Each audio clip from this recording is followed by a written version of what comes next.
Welcome, brothers and sisters in the Dhamma. Let us all pay our respect to Ajahn by bowing 3 times together. First bow. Second bow. Third bow.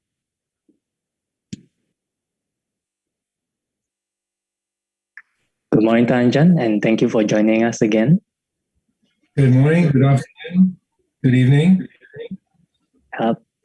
I'd like to invite Brother Rennie once again to request for the Dhamma Talk. Brother Rennie, please.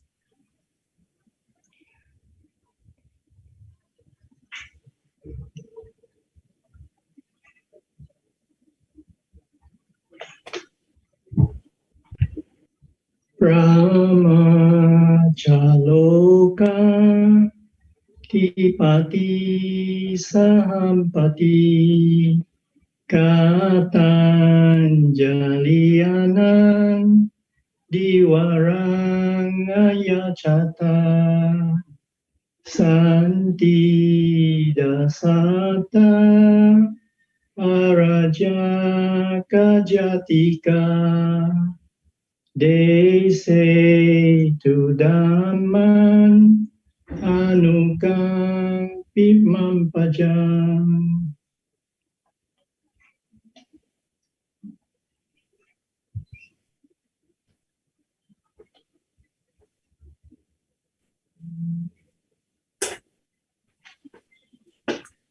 Namo tassa bhagavato arahato samma sambuddhassa. Namo tassa bhagavato arahato samma sambuddhassa. Namo tassa bhagavato arahato samma sambuddhassa. Buddhang dhammang sanghang namasami. Good day to everyone once again, and very happy to be joining together with you all once more. This is our final day together for this weekend retreat on the theme of Die Before You Die. Yesterday in the evening session, evening as it was in Australia, KL, Singapore, Hong Kong, and my afternoon, morning for the USA and so on. I said I'd speak a little bit more about this quality of atamayata. And so also I pointed out there was a chapter on that in this book that Lumpur Prasanno and I did together, The Island, the Buddha's Teachings on Nibbana. So if you do need to follow things up or you're interested and it's all a little bit unusual, then there's more material there if you're interested to investigate it or have it in writing in front of you. But I do feel it's a very important principle. Ajahn Buddhadasa, in the last 2 or 3 years of his life, he focused not exclusively, but very strongly upon this quality of atamayata. So most of the Dhamma talks that he gave, I went to stay at Wat Suan Mok in southern Thailand in 1988 for about 2 weeks. And he spoke about it frequently then. And in those last years of his life, it was a very regular theme because as I mentioned yesterday, he called this the ultimate Buddhist concept, or the final word of Buddhism. And so that's no small statement. So I thought it'd be interesting to help introduce that as a quality, help us to understand the meaning of that word and what it's pointing to as a mental attribute, a quality of our own hearts and minds. So maybe the easiest place to start is with the word itself. So atamayata, a means not, tan means that, maya, made of, ta is ness. So not made of that-ness is the literal meaning of the word. And the origin of it is based on the kind of classical Indian understanding of perception, how perception works. So there's another Pali word, tan mayata, which means consisting of that or made of that. So the original sort of Vedic or ancient Indian concept of perception was that, say, with the realm of vision, that your eye was taken to send out some kind of ray, some kind of beam that would take hold of an object. So that if I have my trusty felt pen here, so the eye sends out this beam that occupies the object, becomes consistent with that, tanmayata, and then returns to the eye and brings the impression back to the experiencer. So that going out, occupying the object, and then coming back, that was called tanmayata, consisting of that. So attanmayata is not consisting of that, or not made of that. So it's referring to a not going outness, if you like. So as most people are probably familiar, the Buddha quite consciously went against a lot of the sort of standard spiritual language of his time. So for in his era, even as today, so yogis would be endeavoring to develop tapas, or spiritual heat. Tapas literally means heat. So tapas, you carry out austerities, you develop tapas, kind of spiritual heat or strength, and that is what is the source of your spiritual power or capacity. So instead of talking about developing tapas, the Buddha talked about realizing nibbana, coolness. So he kind of very regularly, deliberately talked in sort of opposite terms to the languaging of spiritual qualities in his own time. I think, again, as a kind of pedagogical device to get people's attention. And so attanmayata is, again, rather than tanmayata in terms of how perception works, he talked about attanmayata, not consisting of that, not going out. And what it means is essentially the mind not creating the subject-object duality.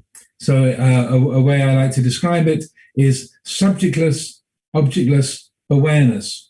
So that's why when some people translate the word attanmayata, it's called non-identification. So it's in a way letting go of the subject side, the say fabric, the construction or the formulation of a knower or an experiencer, an entity here who is the subject on the kind of the knowing side. And other translations of it talk about it as non-fabrication, so not constructing an object. And so and both are, I would say, are valid. But what it's pointing to is that profound quality of non-clinging, non-identification, non-attachment, where the heart is fully awake and aware. Like I was talking about that quality of Buddha, the awakened, aware quality, or you can also use the word vijja to say describe that awakened, aware quality, liberated quality of awareness. So attanmayata is, I would say, another way of expressing that quality of awakened awareness, that quality of vijja. But it's not me practicing vijja, but rather there is vijja, there is awareness, and in that moment, that any kind of say subject and object duality, any kind of solidity that's given to a subject and an object is let go of, is not formed. So it's a bright, spacious, open, alert quality, but it's also completely peaceful. Those of you who are also familiar, I know there's quite a few Indian people in India on this retreat, probably quite a few Indian people elsewhere around the planet. But those of you who are also familiar with the philosophical teachings of Advaita Vedanta, I would say it's very, very close to Advaita Vedanta from the Vedic tradition, because adva, means not in Sanskrit, dva is two, so not two-ness, Advaita, not two-ness. So in a similar way, that not two-ness that's referred to in the word Advaita is, I would say, very close to what is meant in the Pali of attanmayata. So this is, I feel, a very, so maybe a subtle quality, but it's also helping to describe that profound quality of awareness, because even in meditation, as I was saying earlier in this retreat, there can be a clarity of mind, a brightness, but there can still be that subtle kind of asmimana, that subtle kind of conceit of me, the experiencer, me, the meditator, me, the owner of this practice, me, the one who's here, located in this spot, letting go of everything.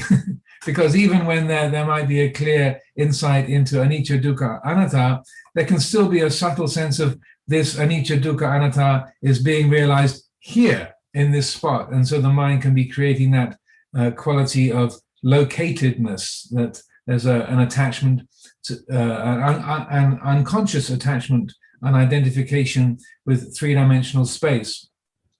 So this quality of atamayata is also about a complete letting go of time, a letting go of space, a letting go of subject and object, a letting go of identity, so that the mind is not creating anything anywhere. And like the Buddha's response to Vacchagotta, where reappears doesn't apply, does not reappear does not apply.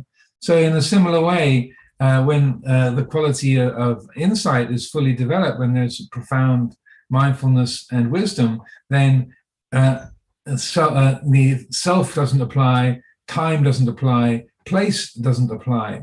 So these are all our usual reference points of I am in England and Renee is in Kuala Lumpur, I'm guessing. Tan Bak Sun and Siu Swan are in Melbourne. We say these are people, they are in those places. The time is 7:11 in the morning in southern England. But these usual reference points, a name, a place, a time, in terms of Dhamma, those don't really apply. Three-dimensional space only applies in terms of Rupa Khandha. Even just with the other khandhas, place doesn't really apply, I would suggest. So this is mind-blowing. You're letting go of all of our usual reference points. And so that, again, in terms of fear of death or shying away from death, that seems like death. I am no thing. I am nowhere. I am not this.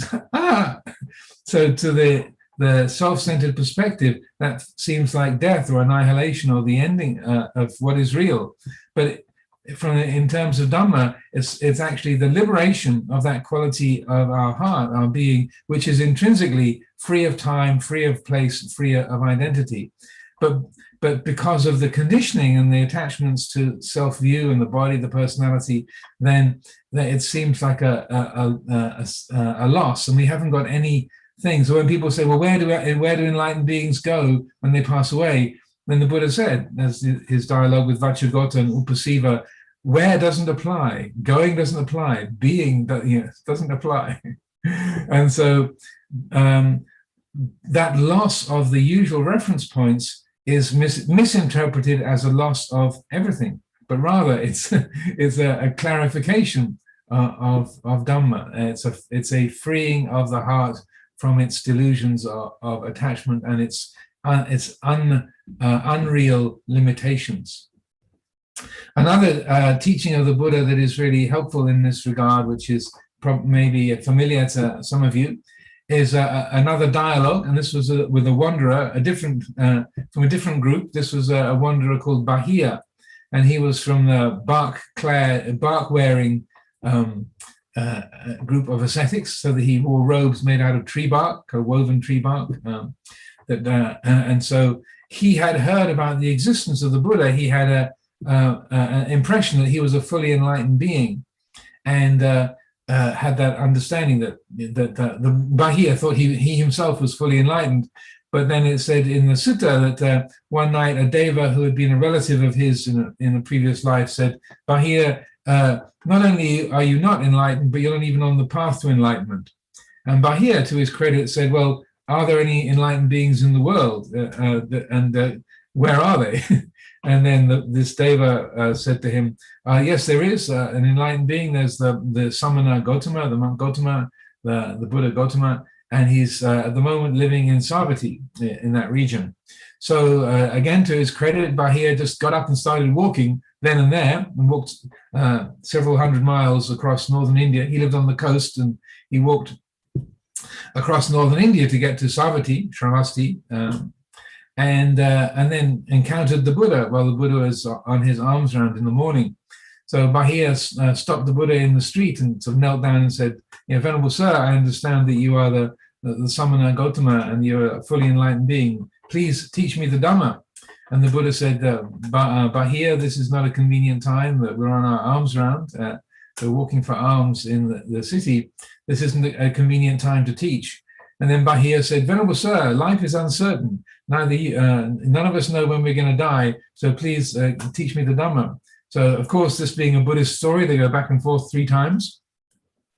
And finally, the Buddha says, when a Tathagata is pressed 3 times, then he has to answer. So, Bahia, pay attention closely. And then the teaching he gave was this. He said, in the seen, there is only the seen. In the heard, there is only the heard. In the sensed, there is only the sensed. In the cognized, there is only the cognized. This is how you should train yourself, Bahia. And when you see things in this way, in the seen there's only the seen, in the heard there is only the heard, and so forth, then you will recognize that there is no thing there. There's no solidity in the world of objects. And then when you see there is no thing there, no solidity in the world of objects, you will also realize there's no thing here on the side of the subject. There's no solid, permanent, independent thing here. And when you realize there is no thing there and no thing here, you will not be able to find a self in the world of this, in the world of that, or any place between the two. This, Bahia, is the end of suffering. So again, to his credit, Bahia became an arahant right there. So the Buddha occasionally gave out, not exactly awards, but he recognized various of his disciples as having particular accomplishments. And so that Venerable Sariputta was most consummate in wisdom, Venerable Mahamoggallana was most consummate in psychic powers for the monks, Venerable Upalawana, the sister Upalawana was the most accomplished of nuns in psychic powers, and so on. So Bahia got the title of the one who understood the teaching most quickly, because he literally heard one 3-minute Dhamma talk and became an arahant, right there in the street in Savatthi. And so then he asked if he could be a bhikkhu with the Buddha, and the Buddha said, well, do you have robes and an alms bowl? And Bahia said, well, no, I don't. So the Buddha said, well, find robes and an alms bowl, and then I can give you the going forth as upasampada, the full acceptance as a bhikkhu. And then again, as Bahia had kind of predicted or pointed out, life was uncertain. As he was going off through Savatthi looking for a bowl and some robes, he got knocked down by a runaway cow and died in the street. And so then when the story reached the Buddha that this wanderer who'd stopped him that morning on the alms round had died by being knocked down by this runaway cow, then the Buddhas, and they said, well, what's happened? What is the rebirth of this wanderer? Where has this wanderer been reborn? And the Buddha said, he hasn't been reborn. Bahia was extremely quick to understand the teaching. He realized full enlightenment right there as we were talking in the street. So this is again a useful teaching to reflect upon and to consider, letting go of subject, letting go of the object. And as the Buddha said, that when you can't find a sense of I or solidity, an independent entity, or a solid, permanent, independent things, when you let go of the world of subject and object, you won't be able to find yourself in the world of this, in the world of that, or any place between the two. And as he said, that's the end of dukkha. So that can seem a bit mysterious or a bit refined, but these are very useful and powerful teachings, I would say, and not just for this was a valuable and interesting as an ancient story or something that happened far in the past with unique beings, but these are teachings that are applicable here and now. Like when we're practicing meditation and developing insight, when we hear a sound, rather than that's my child crying, I wonder if my husband's looking after him, or maybe I should do something. That in that moment there can be, well, actually that's in this moment there is just hearing, and then following that hearing there can be I wonder if I should do anything about that. And then there's the thought, oh, I wonder if I should do something about that. There is the cognized, there is just the cognized. So that doesn't mean to say that we necessarily just stay sitting and don't do anything if you hear your child crying, because you can also recognize that the volition to, oh, well, it sounds like my husband isn't really doing a good job of helping the child to feel comfortable. I better get up and help out. That intention and that wise reflection is also just thinking. It's just volition. It's empty in its own right. So we don't have to step down from the place of wisdom and awareness in order to take action. Yeah. Otherwise, how could the Buddha have made choices? How could he have traveled all over northern India, teaching and establishing the Sangha and the many aspects of Dhamma that he spent 45 years doing? So that we often think of, oh, when there is this kind of say clarity or detachment, it means we're necessarily sitting still with our eyes closed and not kind of engaged. But particularly today, the last day of this retreat, it's good to focus on, we don't have to leave the practice on the cushion. The practice is mostly useful if it comes off the cushion with us and is there informing our everyday life. And oftentimes we think, oh, the meditation equals sitting still with our eyes closed or walking up and down, focusing on the feelings of our footsteps. But as Luang Por Chah would very often say that, if the practice is left behind in the on your sitting mat or in the meditation hall, it's not very useful to you. And he would say, if you've got time to breathe, you've got time to practice. And that as long as we're breathing and alive, then we can practice in every situation. That the mind can cultivate an attitude of clarity in relationship to all situations. And then out of that clarity, then the decisions of what to do, to get up and to help out if your child is crying, or to sit still and say, oh no, my husband, he's looking after it. I can just sit here quietly and trust that he knows what he's doing and that the child will be fine. So that process of hearing, of wise reflection, of decision-making, all of that can happen within the context of mindfulness and wisdom. We can make choices, we can take action, we can, like right now, choosing the words that I'm saying to you. I would say this is all part of a process of applying mindfulness and wisdom. I'm not departing from the practice in order to speak to you all.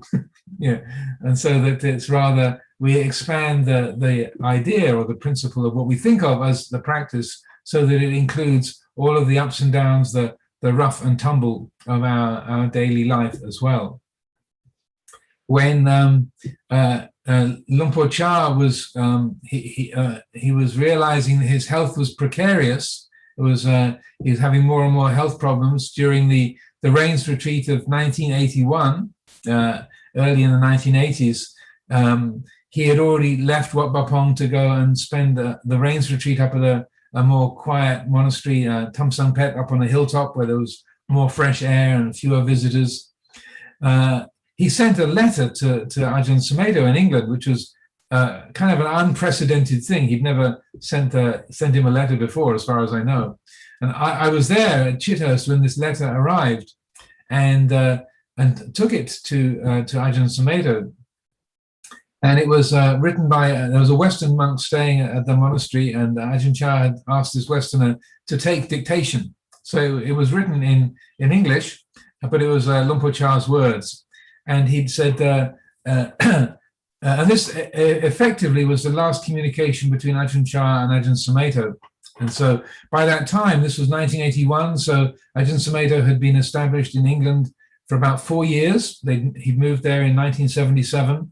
Chithurst Monastery had just opened up in 1979. So Ajahn Chah had come to visit and seen that the Sangha was really sort of taking root in the West, and that the community of monks and nuns at Chithurst was beginning to develop. So this was kind of the last instruction that Ajahn Chah gave to Ajahn Sumedho. And you'd think, okay, here's the great master. He knows his health is failing. He wants to send his final instructions to his chief disciple in the West of what to do to help look after the monastery and spread the teaching in the Western world. And you'd think, I would think, it would be a list of do this, do this, do this, don't do that, don't do that, don't do that, and a kind of a system of instructions of what to do and what to not do. But what he wrote was basically two principles that he outlined very, very, very briefly. He said, whenever you have feelings of love or hate for anything whatsoever, these will be your aids and partners in building paramita. That was point number one. So as I was saying earlier in this retreat, love and hate, like and dislike, are of equal value. Whenever you have feelings of love or hate for anything whatsoever, these will be your aids and partners in building paramita. So whether you like it or dislike it, change the view to what paramita, what parami can be developed from working with this. And the second point, which relates to what I've been saying about Bahir and Atamayata, he said, the Buddha Dhamma is not to be found in moving forwards, nor in moving backwards, nor in standing still. This, Sumeto, is your place of non-abiding. So that's very, and that was it. End of message. So rather than do this, don't do that, do this, don't do that, there's this one root principle. The Buddha Dhamma is not to be found in moving forwards, nor in moving backwards, nor in standing still. So if things seem to be progressing and getting better, don't buy into that. If things seem to be falling apart and getting worse, don't buy into that. If things seem to be steady and stable, don't buy into that either. The Buddha Dhamma is not to be found in moving forwards, nor in moving backwards, nor in standing still. This is your place of non-abiding. So what the Buddha was talking to Bahir about, and what Atamayata refers to, is finding that place of non-abiding, the place which is no place. The place which is no place. So that that is the most valuable advice, the kind of the root principle. So rather than a list of do this, don't do that, if one is embodying that the place of non-abiding, if there is that realization moment by moment of that bright, spacious, open, limitless, aware quality, then when it's time to speak, you speak. When it's time to be quiet, you're quiet. When it's time to get up and look after the children, then you get up and look after the children. When it's time to let somebody else take care of it, you let somebody else take care of it. So that I found there was incredibly helpful advice, especially when I went off to America, to California, and was invited to start a monastery there. Just as Ajahn Amaro coming to England, what do I do about this? How do I handle the local people? What do I do with these monks and nuns, people who want to take robes? And this person is really active and opinionated. This person is really quiet and never says a word. This one is really sad and weepy. This one is really hyper enthusiastic. What do I do with all these people? How do I teach these people? What do I do with the complaints from the neighbors? Rather than the mind going to, I should do this, shouldn't do that, should do this, shouldn't do that. What we find is if we genuinely take refuge in Buddha, Dhamma, and Sangha, there is that embodying of those qualities in awakened awareness and realization of Dhamma, then what comes forth, what arises from that, is skillful action. So as I was saying, that taking refuge in Sangha on a personal level, on an inner level, means that what arises from attuning to that quality of reality, the heart aware of its own nature, the Dhamma aware of its own nature, what arises is skillful action and appropriate to the time, the place, the situation. So in terms of this last day of the retreat, and I've noticed many of the questions that have come through have been about dealing with family situations, relationships, the working world, and getting angry with people, how to sustain the practice in the daily life activity.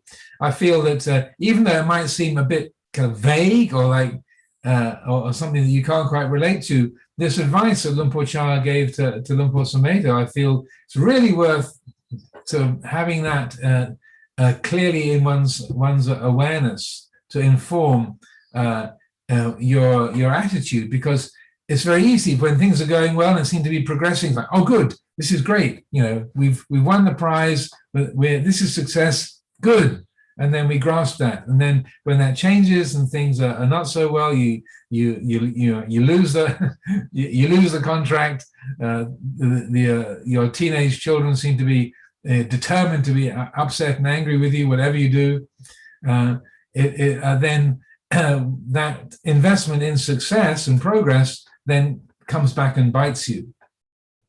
So that we're not taking those our refuge in succeeding or in failing or even in stasis, in things holding steady, but rather the refuge is in Buddha, Dhamma, and Sangha.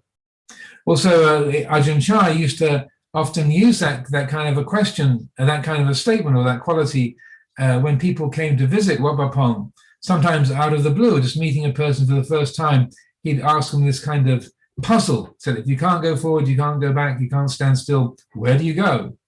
And they say, well, sideways? They say, you can't go sideways. Dig a hole? You can't dig a hole. Climb a tree? Can't climb a tree. So where do you go? And the only way you can solve the puzzle, the conundrum, is if there is a letting go of identity, of time, and of place. That's the only way that can be resolved. Stop conceiving this as a person that exists in time. And then if you can't go forward, you can't go back, you can't stand still. Where do you go? And so in that, Ajahn Chah was using a kind of modern day phrasing of a principle from the suttas, where the Buddha is talking about the unborn, the unconditioned, the uncreated. He said, again in the Udana, it's the Udana book of the chapter 8, sutta number 1 in Udana, where the Buddha says there is that ayatana, that sphere of being, that dimension where there's no earth, water, fire, or wind. There's no this world, there's no next world. There's no sun, no moon, no stars, no coming, no going, no standing still, no dying, no reappearance, and then no dying, no reappearance. And then he says, as he said to Bahir, this, I tell you, is the end of suffering. So again, it's a letting go of all of our familiar reference points, but Ajahn Chah would sort of take the principle of that, no coming, no going, no standing still, and pointing out, this is the very heart of our life, this is the very heart of what we are, but because we don't have a language or concepts that can really represent that or capture that, we think there is no thing there, it's just an absence or a blankness.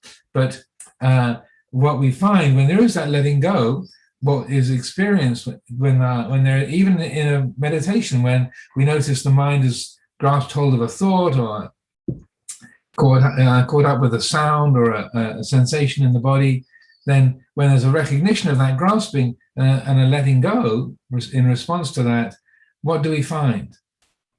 There's peacefulness, clarity, and no sense of self, as a kind of natural, energetic brightness of the heart. So notice that. This is the peace of the mind free of grasping. It's always here when the grasping stops. So in terms of our daily lives and activities, addressing many of the questions that people have asked, one of the things that where we can apply these principles is just in the way that we relate to our emotions internally and into our relationships externally. Getting angry with people, getting worried about people, feeling sad, feeling grief in relationship to your elderly parents or your partner who's gravely ill, or your child who's gravely ill. So using the practice to work with emotion and relationships is extremely beneficial.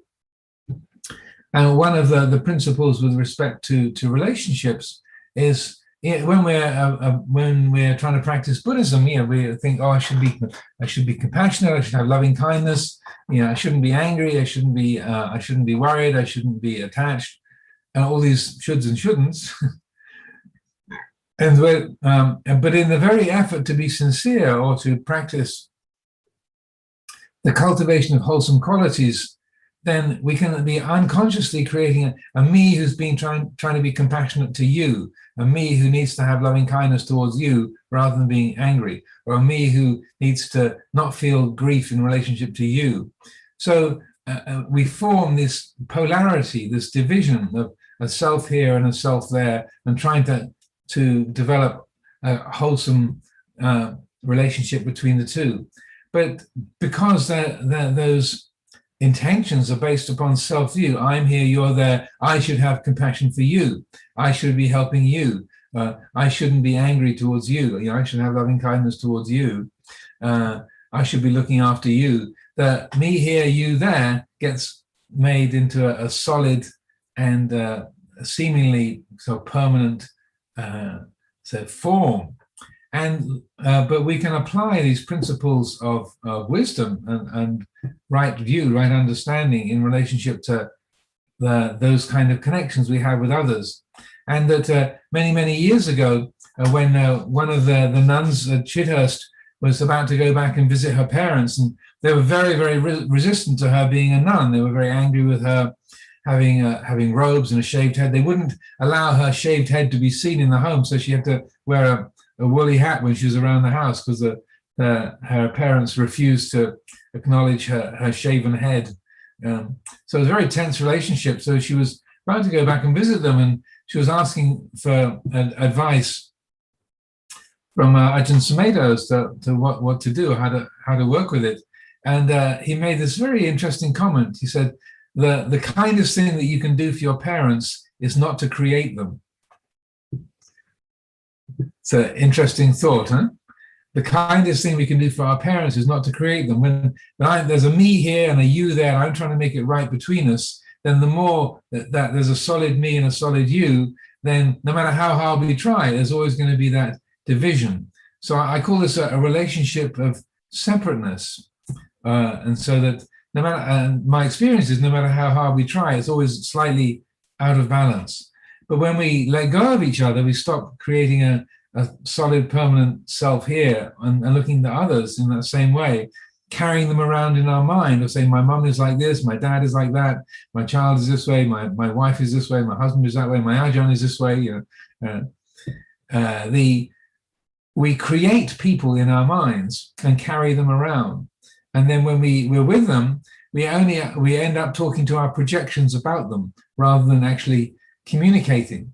So that when Ajahn Amaro said the kindest thing we can do for our parents is to not create them, doesn't mean to say that we don't care or that we're saying, you're not my parents, which doesn't work.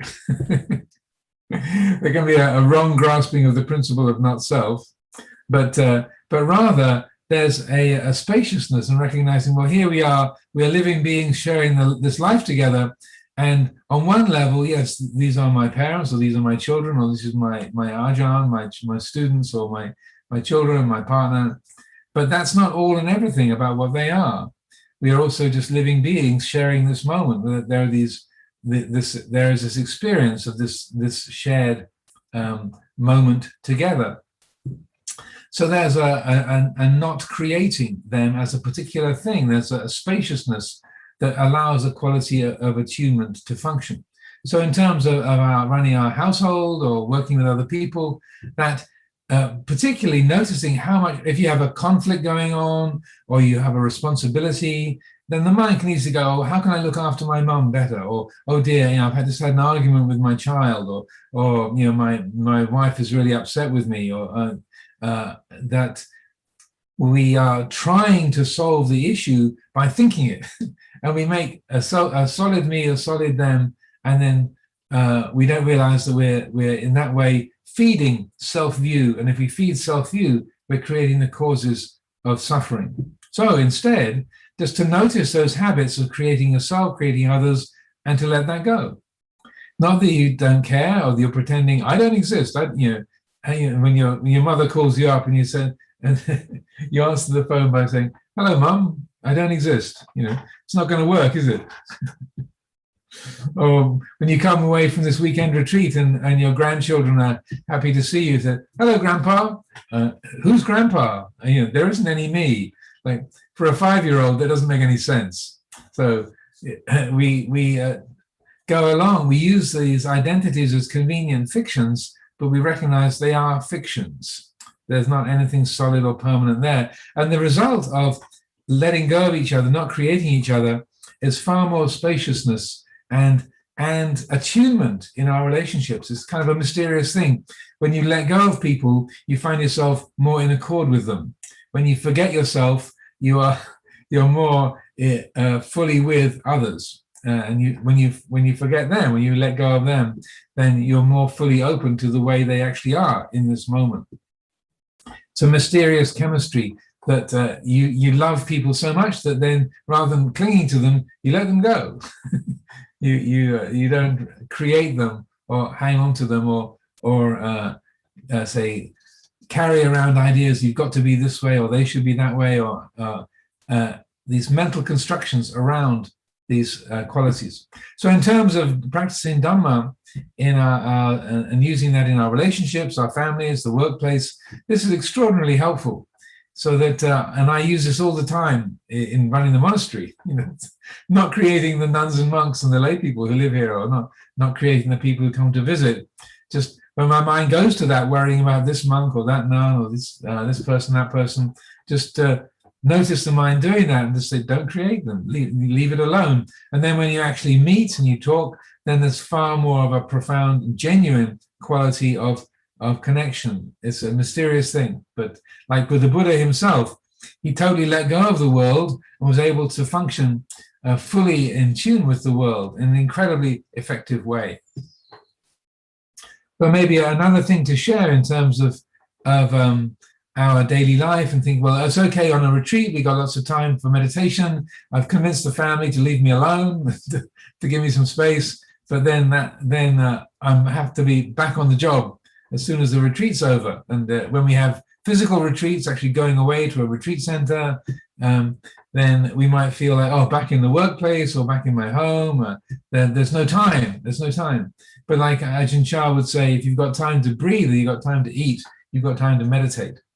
So that along with bringing a quality of ongoing mindfulness and awareness to our actions, developing mindfulness of the body and the mindfulness of the emotional states, we can also take periods of time during the day to just stop and be still, to just what I call cultivate micro meditations, so that when you say going to the office, or even if you're working from home, when you sit down in front of your computer terminal, rather than immediately reaching for the mouse, just sit down in front of your terminal, don't touch anything, just for 1, 2, 3, 4, 5 seconds.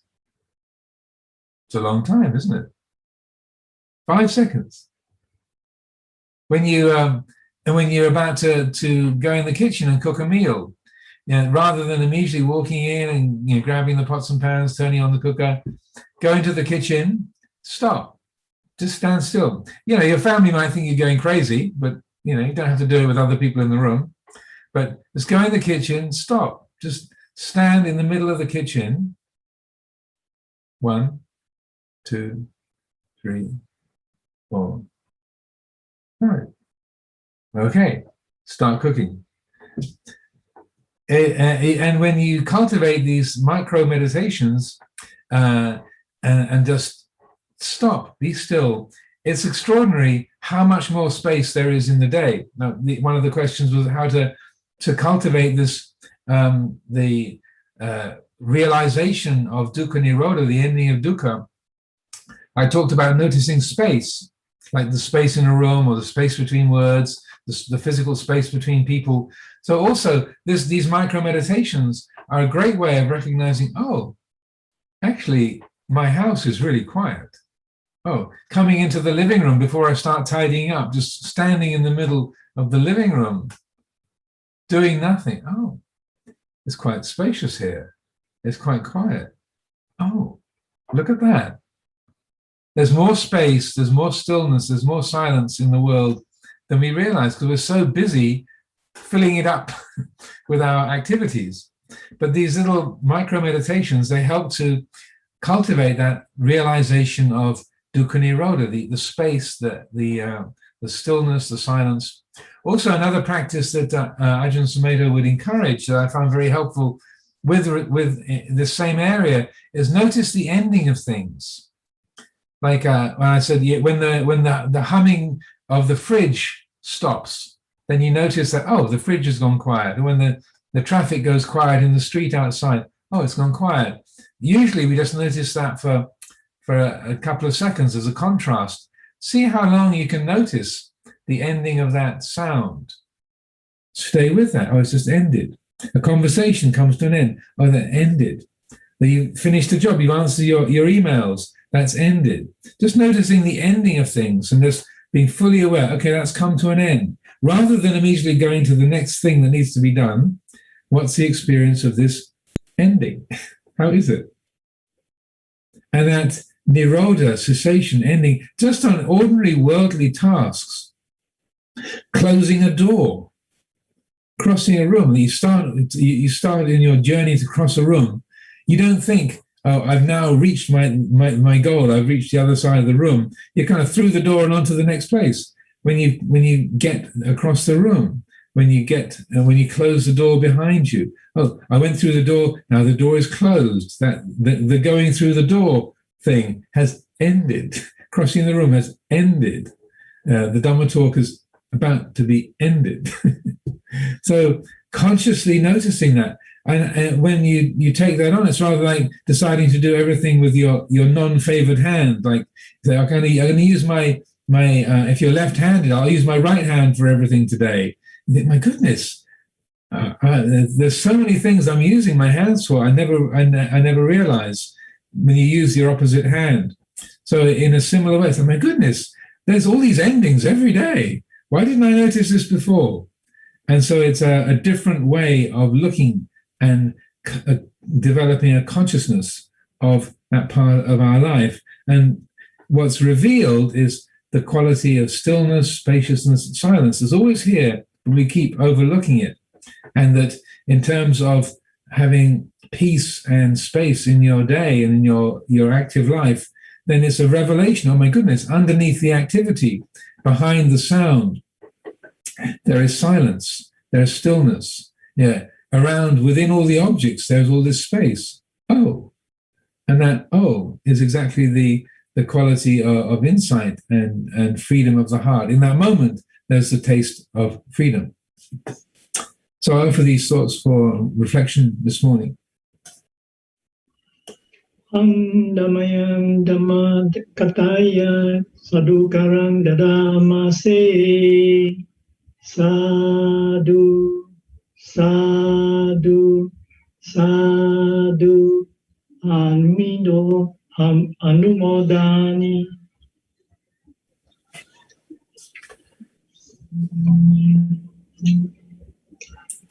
And we have a batch of questions that Tan Baksoon has sent through kindly. So I will endeavor to respond to those. We've only got 9 on the list this morning, a little less ambitious, a little more realistic, given my wordiness.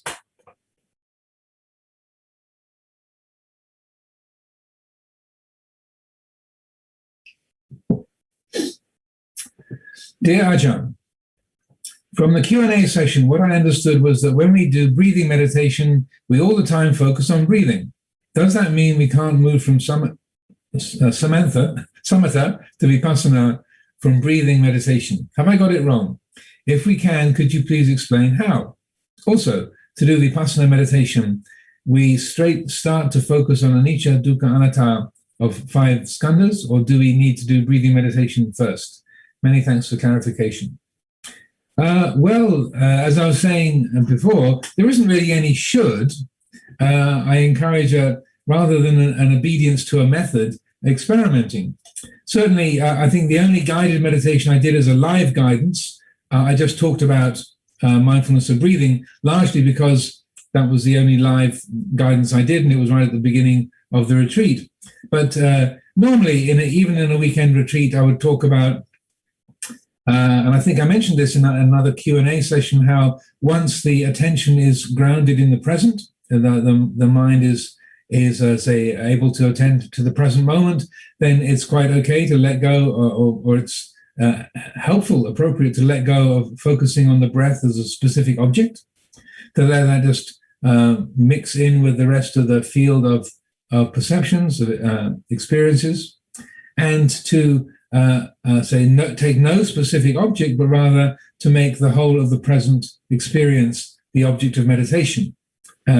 So that's up to the individual to decide whether they want to just stay with the breath, and if the mind is very scattered and they want to develop concentration, of course you can do that. If you want to develop insight, vipassana as well, then once that quality of attention is grounded in the present, and the attention isn't being distracted by this or that, then to consciously let go of the breath as a particular object and open the heart, open the mind to the flow of perceptions. The reflections on anicca, dukkha, anatta, those are a set of tools that are being used to help loosen the habits of attachment to thought, to sound, to sensation in the body, to visual objects, so that rather than focusing on a sound that we like or we dislike, is it changing? Focusing on a sensation in the body that we like or we dislike, is it changing? So that the reflections on anicca, dukkha, anatta, they are like tools. They're like a tire lever to help get the tire off the wheel so that you can change the tire, or like a screwdriver using to put in a screw or undo a screw, or like a spanner to tighten up a nut or to loosen a nut.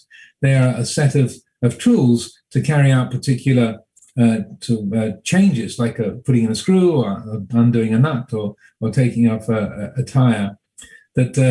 That's how they should be understood.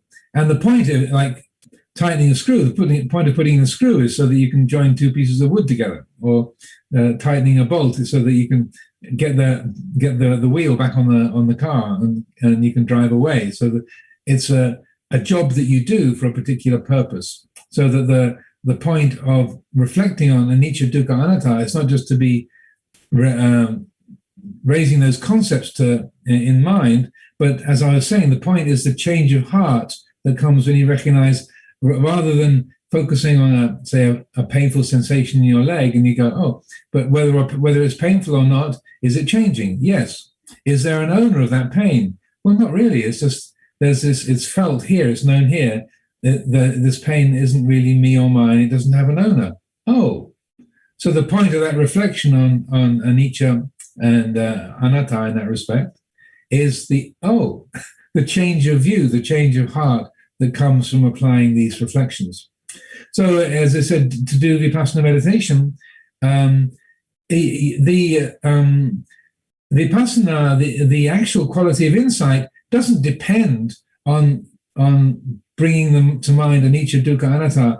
They're like the tools that we can use along the way. The main point is the openness of heart and being able to know that all the qualities of experience are empty, are changing, are not self. So we can use those other qualities I was describing yesterday. We can reflect upon Dhamma niyamata, that every aspect of the field of experience is following the laws of nature, or that they are idappaccayata, one thing conditions another. So that these are simply like a toolkit that we can use to help free the heart from its habitual identifications with what is seen, heard, smelt, tasted, touched, and thought.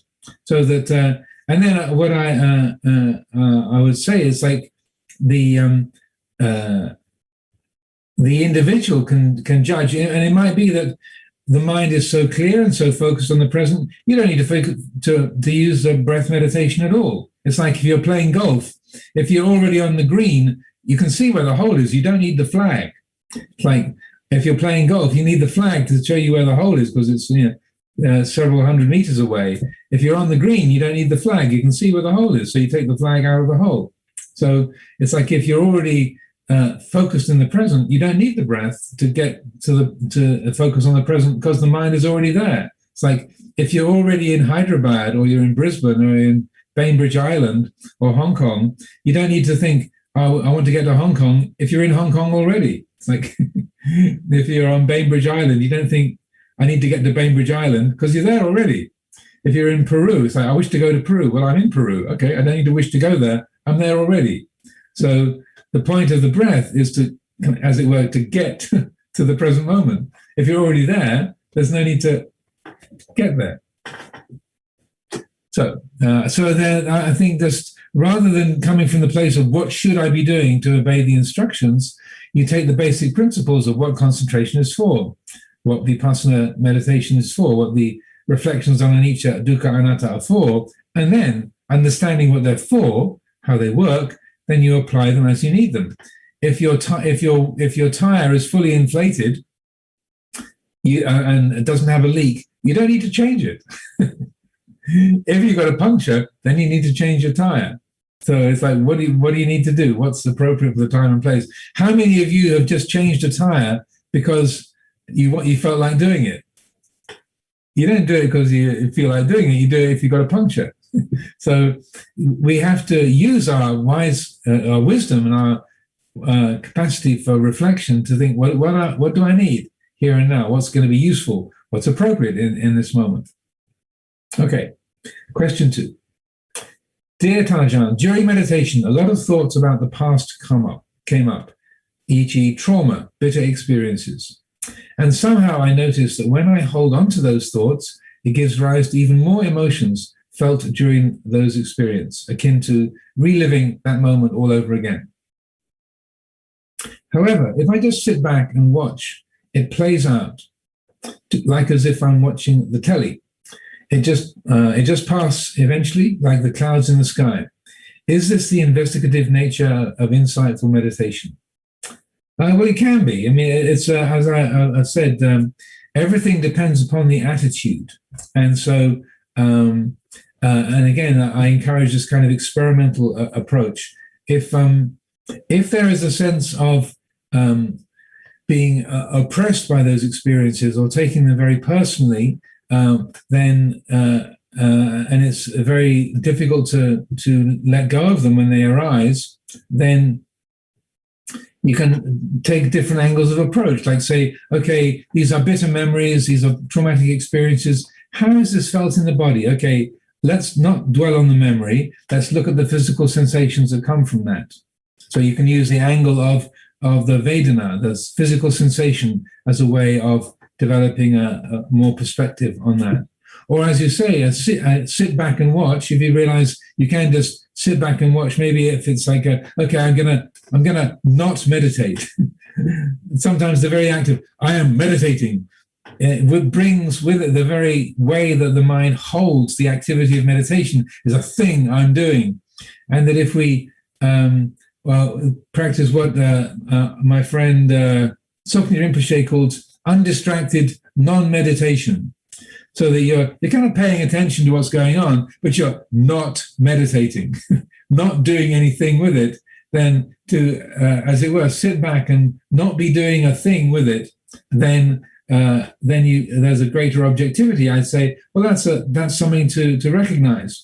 I often point out to people that, isn't it interesting how when the bell goes is often the most peaceful moment of the meditation, even if your legs aren't hurting or your back isn't painful, but that simple. Why is that a relief? Why do we feel peace and relief when the bell goes? Because I don't have to be doing that thing. And even though we meditate in order to be peaceful, I've got to meditate, I've got to obey the instructions, I've got to train my mind. It's sincere. I'm not trying to make fun of you or me, but we take on a kind of over serious attitude, so the meditation becomes this thing that I should be doing, and it becomes a cause for more stress and tension rather than an easing. And so when the bell goes, I don't have to be doing that thing. So I would suggest that use that kind of, I don't have to be doing that thing. That's the basis for the meditation. Doesn't mean that there isn't work being done, but the basis of the meditation is free of self-view, and that applying effort, the more effort is free of self-view, then the more there is that when you start to meditate rather than when you end the meditation. Okay, question 3. Dear Ajahn, I basically contemplate on Huato meditation topic, who is mindful of Buddha, in my sitting. From my experience, when I joined a long retreat, where I can really focus on meditation, I had this experience of I felt my whole body was enveloped by this energy that's really soothing and peaceful. I then could sit for long hours. There's no more pain. It's really nice. Sounds really nice. My question is, should I continue with my sit and not get up? From your perspective, when I experience state as such, what should I do? Thank you. Well, I would say you should do whatever you feel like doing. There isn't really a should. For the third or fourth time, fifth time, sixth time, that look at the results. If you do sit for a long time and you really enjoy that peaceful, soothing quality, what's the result of that? Use your own powers of investigation.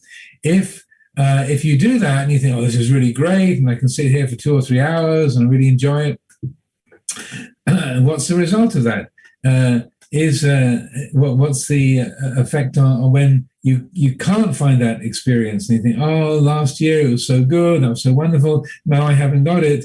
Is there a sense of ownership that's being built up around that? A sense of, now I know how to do it. Now I get this. This is really good. And this is what Ajahn Chah would call attachment to happiness. And so that you're recognizing it's a wholesome quality, it's beautiful, noble quality, but the very way the mind is holding it makes it a cause for suffering. And so, or that I really enjoyed that was great, and then you come out of your little meditation space, and your husband says, "Oh, you're finally back with us. Yeah. What have you been up to? I missed you. You're off doing your meditation thing." So that you get this kind of sarcastic or critical feedback from your partner. Okay, be aware of this. I was enjoying that, but I live in a relationship. The Dhamma has a relational quality to it. Yes, there's a quality of independence internally when they're from the place of wisdom and understanding, but also on the worldly level, it's a relational practice. We live in connection with each other, so that if you having blissful meditation and enjoying 2 or 3 hours, 4 or 5 hours of meditation is making a negative impact on the people that you live with, your children or your parents or your partner, notice that and think, okay, well, I was really enjoying that, but I'm not alone here. So what does that suggest is a good way of working with it? So these kind of questions are totally dependent on the internal effects, the attitude that you have towards them, the people that you live with, your living situation. You're enjoying it so much, you're 2 hours late for work. Your boss is really upset with you. What's the context for your experience? So I would say what you're describing in and of itself is very wholesome, very, very beautiful, and say sadhu anumodana. But if we attach to happiness and goodness, it becomes a cause of suffering. And so, as Ajahn Chah would say, like and dislike are of equal value. So yes, this is really beneficial. This seems to be really good. It has all kinds of helpful results. Now, how is the mind relating to it? Is there a sense of ownership? Am I taking this for granted? What's the impact on the way I relate to my family, my work, the living situation, and so on and so forth? So we're applying wise reflection. We're applying that quality of yoniso manasikara. And when the Buddha spoke about the factors supportive of stream entry, we have, first of all, is sapurisa sangseva, association with good people, drawing close to good people, sadhamma savana, listening to the good Dhamma. Then the third one is yoniso manasikara, wise reflection. And then the fourth one is dhammanu dhamma patipati. So practicing Dhamma in accordance with Dhamma.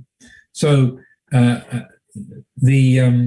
quality of wise reflection is like recognizing this is with something like this. This is wholesome. This is beneficial. This leads towards peacefulness, towards clarity. Now, how is the mind relating to this? What am I taking for granted? Is there a sense of attachment? Is there a me who's the owner of these beautiful states? So that exploring, investigating is part of that process. So then these wholesome and beneficial qualities, they can really be put to good use. It's like having a lot of money. Okay, you might have a big income or you've inherited a lot of cash. What are you doing with your money? What are you doing with your potency in the world? Are you spending it wisely, or are you spending it foolishly? Or are you spending it at all? Are you using it at all? So it's that kind of wise reflection and consideration, drawing upon our own wisdom, that can really help us with respect to these things. Okay. Question 4. Dear Thanajan, could you please elaborate on the topic about desire and effort? For a beginner yogi, he seemingly starts to practice with a personal effort and desires, starting from the self-improvement desire. How to shift from personal effort and desire to natural effort and wholesome desire. Thank you so much, Thanajan. Well, that's kind of what I was saying.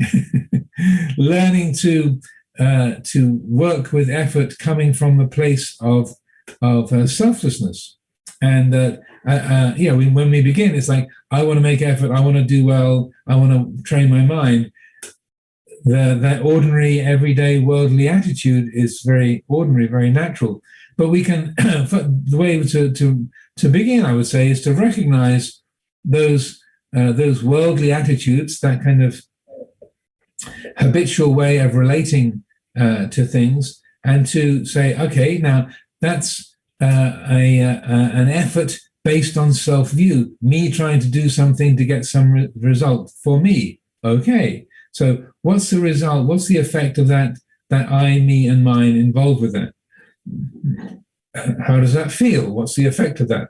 And then to raise the question, okay, now how can effort be made free of self-view? So there's a recognition of, yes, this is a skillful direction to go, and how can choice be made free of I and me and mine? How does that work? How can we do that? So there's an exploring and investigating. And if we look at right effort, samā vayamo, as a factor of the Eightfold Path, then the Buddha described 4 qualities that are the constituents of right effort. They're called the 4 samapadanas, the 4 right efforts. So the first one is samvara, restraining the unwholesome. So the intention to restrain the unwholesome. So you're setting, there's the setting in place of the intention to not give rise to greed or to jealousy or to competition or to aversion, to anger, to anxiety, that kind of thing. And then if the unwholesome has arisen, to let go of it. So that's pahana. So if there is competition, or there's ambitiousness, or there's aversion to thinking, or the resentment that the person next to you seems to be more mindful and more concentrated than you are, jealousy, or one monk on a retreat I was leading, he was doing walking meditation next to a layman, and they were unconsciously trying to compete with each other as who could be the most mindful walker. The kind of mindful walking competition. So you notice, okay, if the unwholesome has arisen, then you recognize this is really stupid. Walking meditation is not a competition. Let go. So that's pahana, letting go of the unwholesome if it has arisen. Then the third of the samapadanas, the right efforts, is to consciously cultivate the wholesome, bhavana. So bringing into being concentration, loving kindness, the development of wisdom. These are all the cultivation of the wholesome. And then the fourth one is whatever wholesomeness has arisen, to maintain that. That's anurakana. So samvara, pahana, bhavana, anurakana. These are the 4 right efforts: restraining the unwholesome, If the unwholesome has arisen, letting go, cultivating the wholesome, and then when the wholesome has arisen, maintaining it, sustaining it. So all of those right efforts, those samapadanas, they can be developed, they can be brought into being free of self-view. Otherwise, they have to be, say, in harmony with Dhamma. Otherwise, they couldn't be factors of the Eightfold Path. They have to be conducive to peace and freedom, because otherwise, how could they be part of the Eightfold Path? It's a necessity. They lead towards peace, because that's what the Eightfold Path does. It's a path to peace, to the ending of dukkha.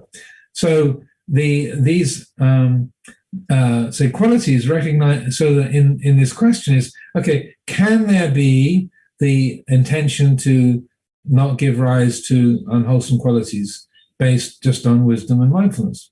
If there's a letting go, can there be a letting go without a me who's the one who lets go? Is there just a letting go guided by mindfulness and wisdom? How does that work? How does that feel? Can there be a cultivation of the wholesome just based on mindfulness and wisdom, that rather than me trying to get something or me trying to be some way? How can that work? How does that feel?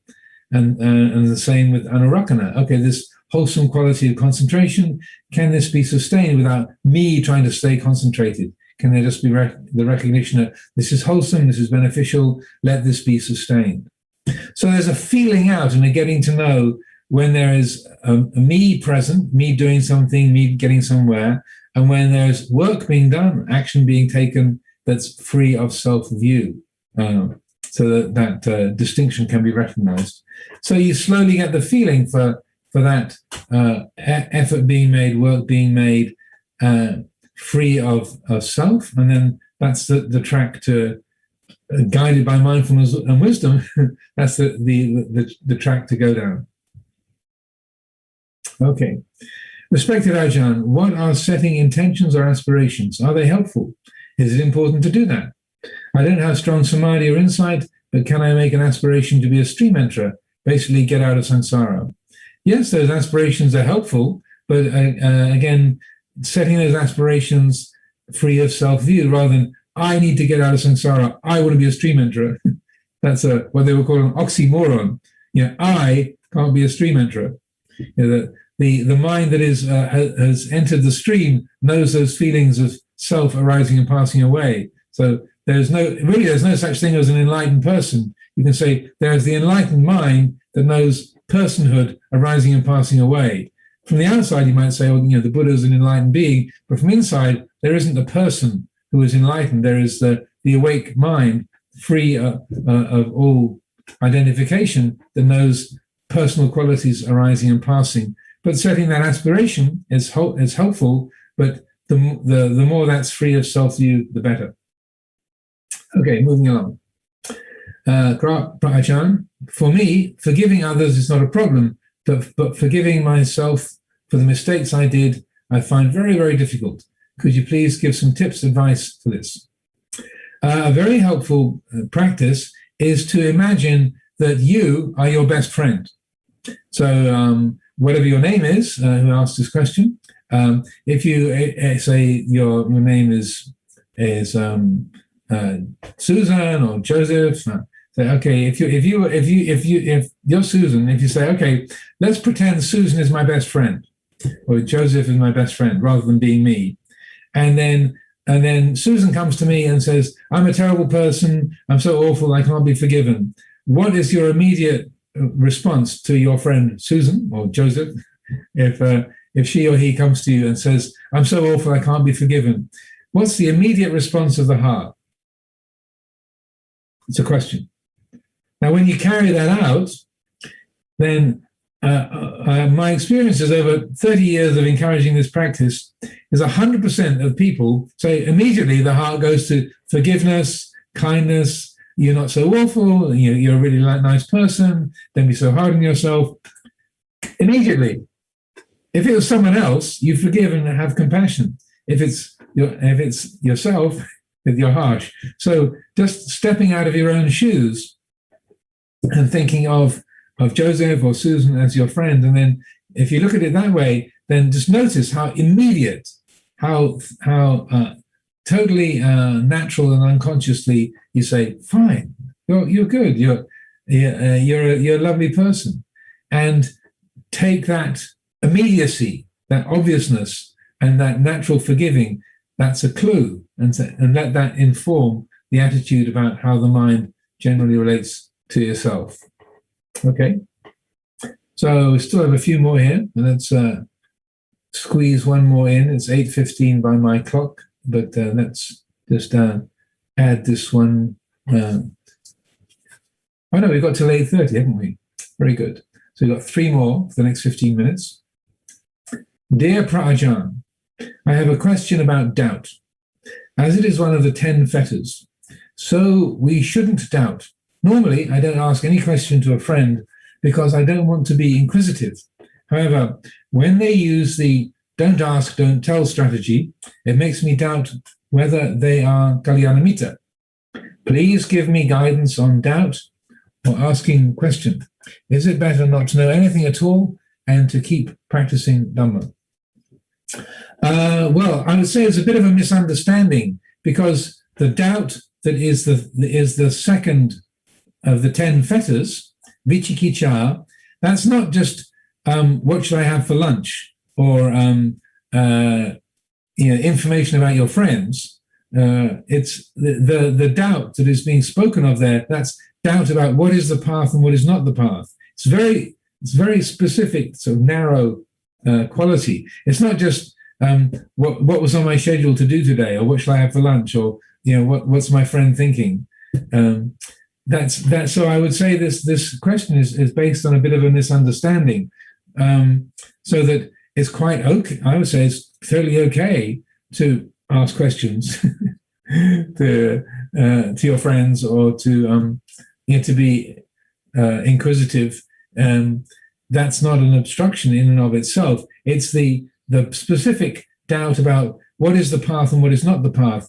That is the fetter that needs to be broken. So that, and similarly with the realization of stream entry, it's like they talk about going beyond doubt.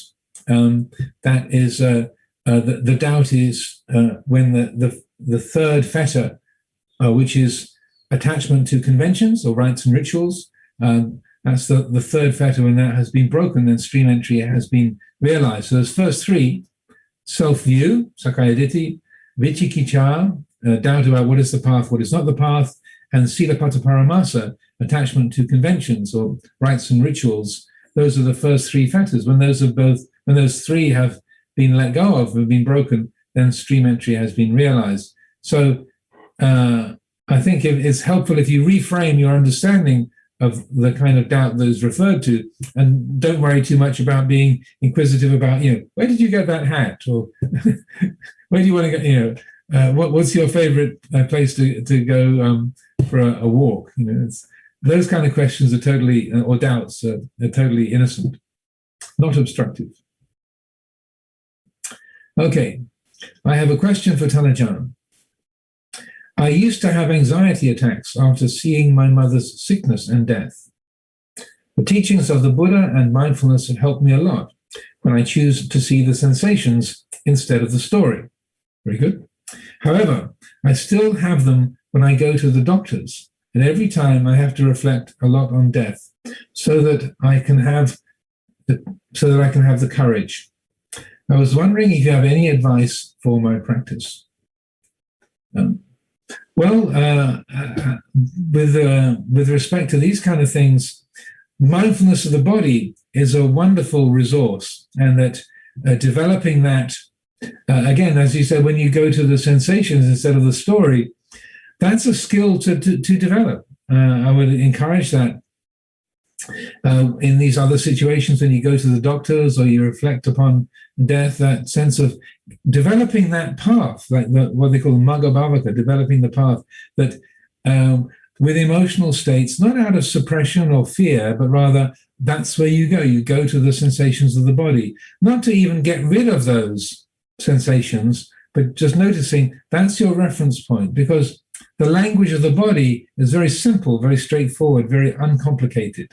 It might be uncomfortable, like, tension, but it's far more straightforward. And then going to the sensations of the body, being able to consider, oh, this is that panicking feeling. It's like this. My stomach has gone rigid. My shoulders are up around my ears. It feels like this. My heart is pounding. And then there's a way also that if you are developing that path, that's where the mind goes, just to the physical sensations. It's a mysterious thing, but you can feel your heart pounding at high speed, and that which knows the agitation, the racing of the heart, is not racing. That which knows the fear is not fearful. That which knows anger isn't angry. It's a mysterious thing, but that's when we talk about the four foundations of mindfulness, that the third foundation is about cittanupassana. The Buddha says, knowing the angry mind is angry, the mind free of anger is free of anger. Knowing the agitated mind is agitated, the mind free of agitation is free of agitation. And it's pointing to this mysterious quality that, there's agitation, like being out on a windy day, you're being blasted by the wind, but that which knows the experience of being blasted is actually still. That which knows anger isn't angry. That which knows agitation isn't agitated. So that which knows panic isn't panicked. And that we can develop that path, we can develop that track within us. Also, I was mentioning the other day of using the meditation to consciously bring up these kind of events in a benign situation, so you can explore that panicky feeling. But when you're not in a situation, not with a doctor, or not being showed a needle, that's afraid of injections or whatever, but rather you're in the quiet of a meditation room, you're still, you're silent, you're by yourself, and then you deliberately bring up a memory, or you invoke that, and then exploring the feeling. So you use the benign, safe, controllable situation as a way of exploring and developing that track, so that when you're in a live situation, you really are at the doctor's, or that something really in a live situation brings that to mind, kind of, your citta knows where to go, as it were. Okay, and then the last one, we might even bring this under the wire for 8:30. So, question 9. I'm fascinated by the story of the Ajahn, the Venerable Khemaka, who said to his monks that he still had a sense of I am, even without the aggregates. Is that sense of I am inevitable when inhabiting a human body or a physical form? Does it leave once the human body dies, or only when one attains arahatship? And is this sense of I am that gets reincarnated, bringing with it whatever attachments, subtle or gross, into a next life, or not, as in the case of a bodhisattva? Again, I think there's a little bit of a misunderstanding of how that works. So the asmimana, the conceit of I am, that is the 8th of the 10 fetters. So you have, to briefly go through those, so you have self-view, doubt, and attachment to conventions are the first 3. Then first 3 fetters. Then the next 2 are kamachanda, sense desire, and vyapada, ill will. So for a stream enterer, they still experience sense desire and ill will. A once returner, a sakadagami, they have a reduced sense of sense. They have a reduced sense desire and a reduced ill will. The next level, anagami, they've let go of sense desire and ill will altogether, but they still have 5 more fetters. And those 5 fetters, the 5, what they call the 5 higher fetters, are rupa raga, that's attachment to states of mind based on form, arupa raga, attachment to states of mind that are formless. So like there's a sort of attachment to the jhana states of based on form, on a concentration object, then bright states of mind, jhanas based on the formless. There's the the sixth and seventh fetters, and then the last three, asmimana, the conceit of identity, then udacha, which means restlessness, and then the final one is avijja, or ignorance. So there's not time to go through all of them, but so that asmimana is the eighth of the 10 fetters. So if an arahant, any arahant, has completely let go of all 10 fetters, so they are not affected by the conceit of identity. And the Buddha said, letting go of that is nibbana here and now.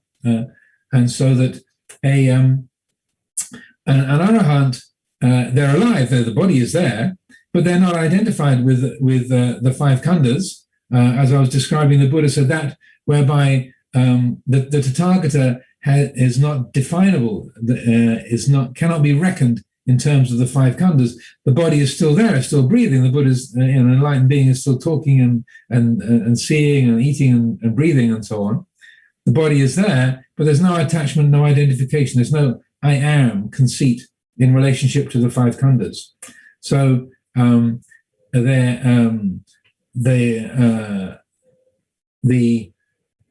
I am, when the human body dies, it's like any of the 10 fetters, anything that is still attached to. When the body dies, I would say the momentum of attachment carries on. That's the engine of rebirth. Right?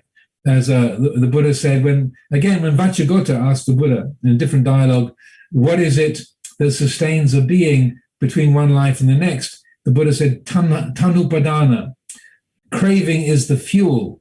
So whatever the mind is craving for, whatever the mind is attached to, that is the fuel. So like when a forest fire leaps from one tree to the next tree, it's sustained by the air. So too, when one life comes to an end and before another life begins, the being is sustained by craving. So whatever the mind is attached to, whatever is familiar, whatever we love, whatever we hate, that's the bundle of attachments. It creates that momentum of rebirth into another existence that dictates whether that rebirth will take place. So the I am is part of the bundle of attachments, of loves, hates, and also just what is familiar. That will condition a birth in another life, and so that. It's not like an Atman within the Vedic philosophy and in Hinduism, where like the Atman leaves, when a body dies, the Atman goes and inhabits another body, and the Atman has got some kind of eternal reality that is then reabsorbed into Brahman with enlightenment. It's a different model. I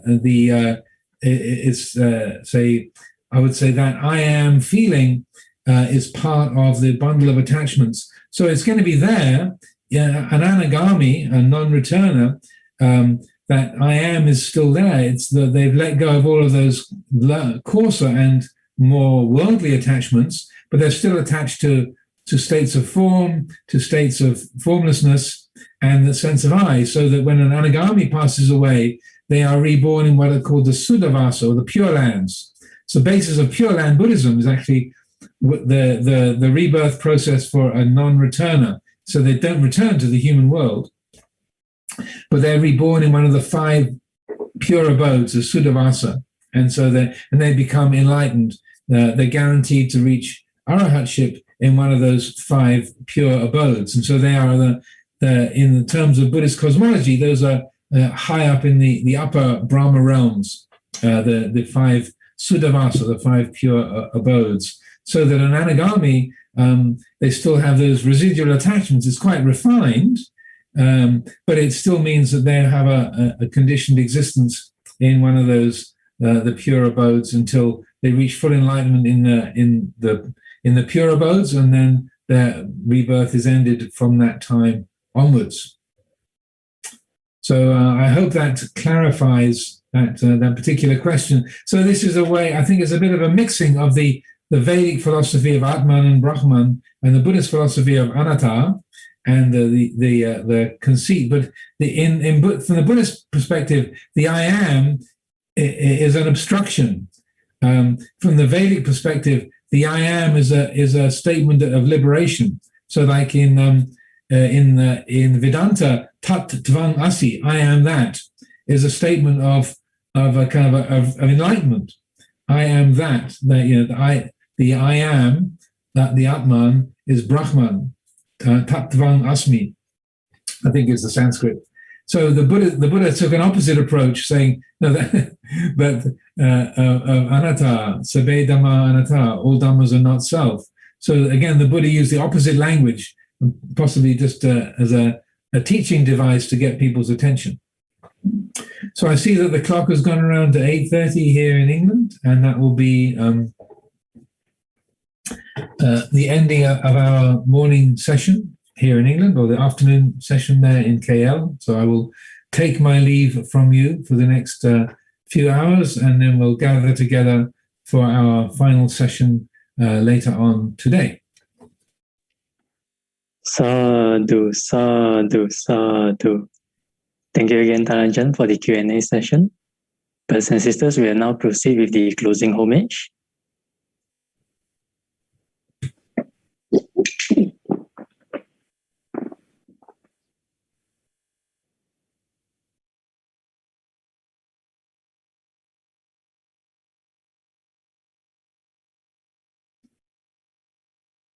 Arahang Samma Sambuddho Bhagava, the Lord, the perfectly enlightened and blessed one, Buddhang Bhagavantang Abhivademi. I render homage to the Buddha, the blessed one. Swakato Bhagavata Dhammo, the teaching so completely explained by him. Dhammang namasami, I bow to the Dhamma.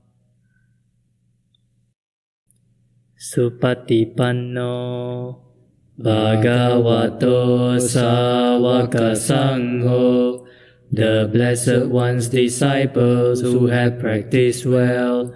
Sanghang namami, I bow to the Sangha. Let us all pay our respects to Tanajan. First bow. Second bow. Third bow.